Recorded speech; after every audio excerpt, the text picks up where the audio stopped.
VisualStudio.net introduces a design option that we haven't really had before, and that is something called a component.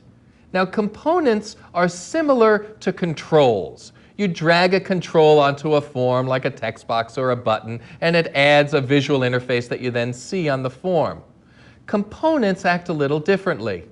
They're found in the toolbox along with the controls, but when you drag them onto a form, they don't show up on the form itself. Instead, they show up in an area below the form called the component tray. And sometimes they'll add a visual interface, like we saw with the main menu component, but sometimes they won't.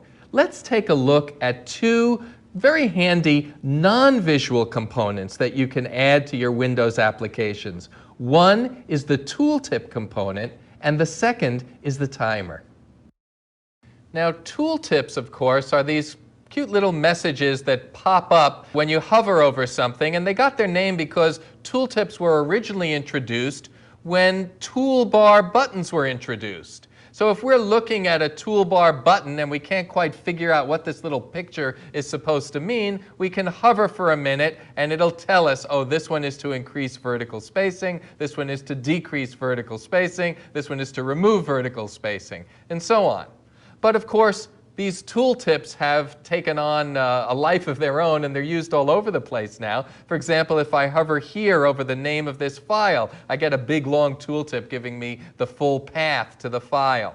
Well, suppose we want to add some tooltips to the controls on our form, like this text box. If I select the text box, you really would kind of expect that you could come over to the right to the Properties window for our text box and find Tooltip. But here I am in the T's, and there is no property Tooltip. It's missing.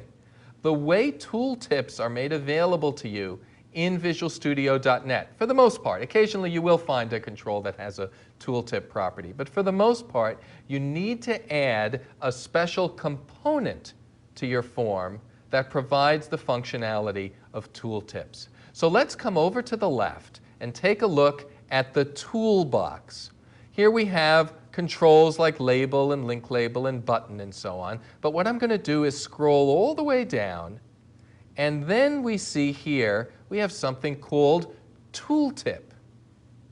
Here, mixed in with the other controls and with a few other components on Windows Form, we have something called tooltip.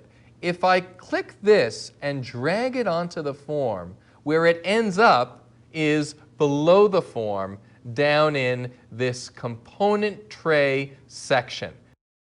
We added tooltip 1 as a component.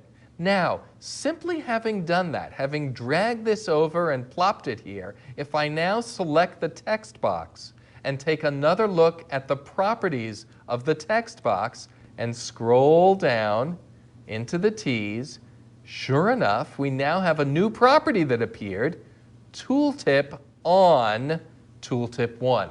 And as